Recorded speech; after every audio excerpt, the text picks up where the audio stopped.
Olá, pessoal! Sejam muito bem-vindos ao PICE Aqui Você Pode. Eu sou a Bárbara e esse é o nosso novo quadro, Notícias que Psicam, um espaço para a gente conversar sobre as notícias do dia a dia e entender os impactos emocionais e psicológicos que elas causam em seus personagens e, claro, em todos nós. Hoje, o episódio é um convite à reflexão.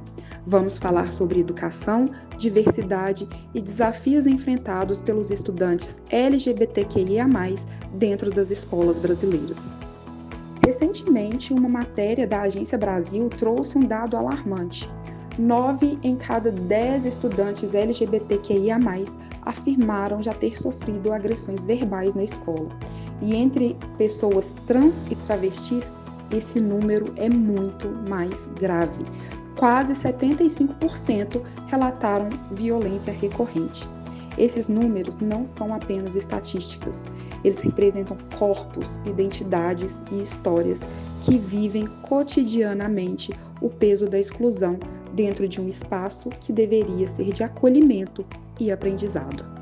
E para a gente pensar sobre isso, vale lembrar o que discutem Alexandre Bortolini e Cláudia Viana no artigo Política de Educação em Gênero e Diversidade Sexual, Histórico e Presente da Experiência Brasileira.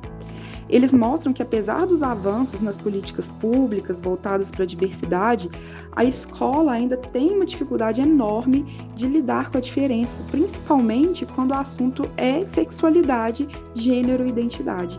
E é exatamente aí que a psicologia educacional entra em cena, porque ela nos ajuda a entender que a escola não é apenas um lugar de transmissão de conteúdo, mas um espaço de formação da identidade e de socialização. Então, quando esse ambiente é hostil, quando a diferença vira motivo de piada, de exclusão ou de violência, o desenvolvimento psicológico e o aprendizado são afetados diretamente. A criança ou adolescente que sofre discriminação não apenas aprende menos, ele sofre mais, ele se sente menos pertencente e muitas vezes abandona o espaço escolar. Autores como Vygotsky e Erik Erikson falam para a gente que o desenvolvimento humano ele acontece na relação com o outro, no diálogo, no reconhecimento. Então, quando esse outro, que é a escola, o professor, os colegas de turma, rejeita, o sujeito também passa a rejeitar partes de si mesmo. E é disso que nós estamos falando. Quando pensamos nos impactos emocionais que essas violências contra os estudantes LGBTQIA+, a gente está falando de autoestima ferida, de ansiedade, de isolamento, de depressão e da evasão escolar. Mas o caminho ele não precisa ser esse. A psicologia educacional também aponta algumas soluções, como a formação docente sensível à diversidade, espaços de escuta e acolhimento, projetos que reforcem o respeito e uma educação que ensina empatia tanto quanto ensina português e matemática. Então, nesse episódio, o nosso convite é para olhar para a nossa escola como um espaço de transformação social e emocional, porque educar para a diversidade não é uma pauta extra, nenhuma moda do momento, é garantir o direito de todos aprenderem e existirem de forma plena. Então fica comigo porque hoje a gente vai falar sobre como a escola pode e deve ser um lugar de inclusão, saúde mental e cidadania para todos. Então vamos começar entendendo aí como que a pesquisa citada pela Agência Brasil e que foi divulgada em abril de 2025 mostra pra gente um quadro que é muito duro, porque 90% dos estudantes LGBTQIA+, relataram agressões verbais dentro da escola. Entre pessoas trans e travestis, essa violência é ainda maior. Então, 3 a cada 4 afirmaram terem sofrido algum tipo de ataque e mais da metade passou por isso de forma recorrente. Esses dados, eles nos revelam o quanto o ambiente escolar ainda é um território de vulnerabilidade para muitas pessoas. Não apenas por falta de política pública, mas por algo que é muito mais profundo, que é a dificuldade de reconhecer o outro como legítimo na sua diferença. Esses números, gente, eles ganham rostos quando a gente lembra que por trás deles estão adolescentes que deixam de ir à escola por medo.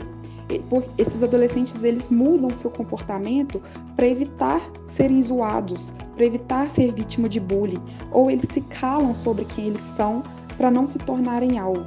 E isso tem consequências emocionais sérias, como ansiedade, baixa autoestima, sintomas de depressão e até isolamento social.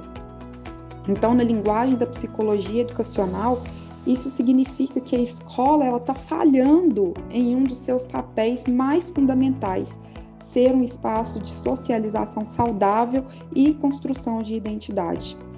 Autores como Vygotsky nos lembram que nós aprendemos por meio das relações, e essas relações são de exclusão.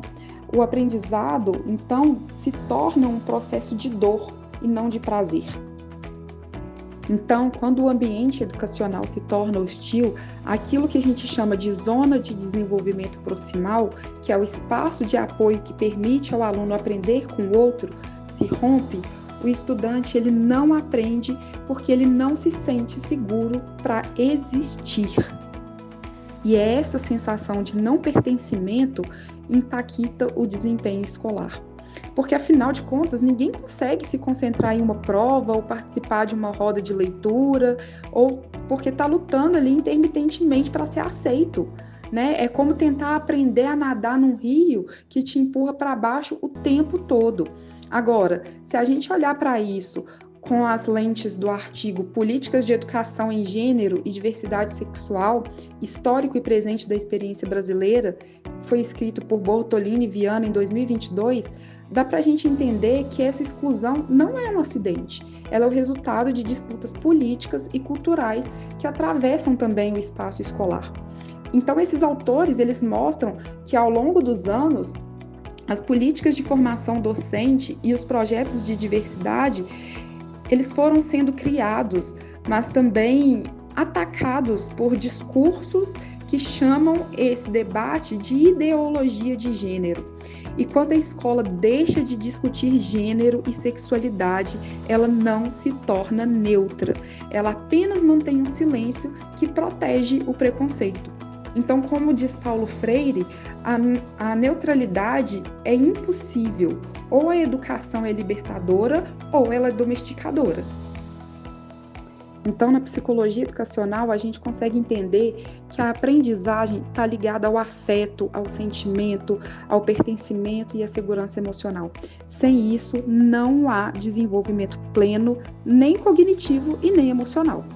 Por isso, promover um ambiente que é inclusivo é mais do que um dever moral, é uma condição psicológica para aprender.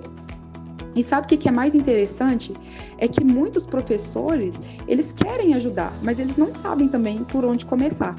Então, a formação inicial e continuada nem sempre prepara o educador para lidar com a diversidade, e isso gera um medo, uma insegurança, um silêncio.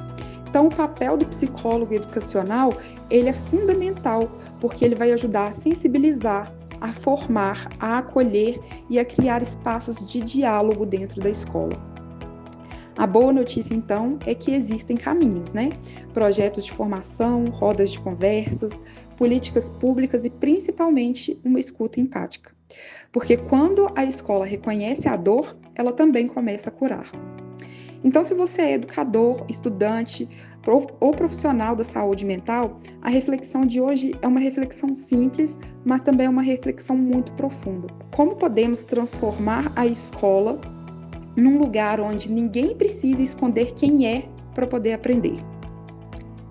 Eu sou a Bárbara e esse foi mais um episódio do PICE Aqui Você Pode, no quadro Notícias que Psicam, onde a gente fala de psicologia, educação e das emoções que atravessam o nosso dia a dia. Até o próximo episódio e lembre-se, educar também é acolher.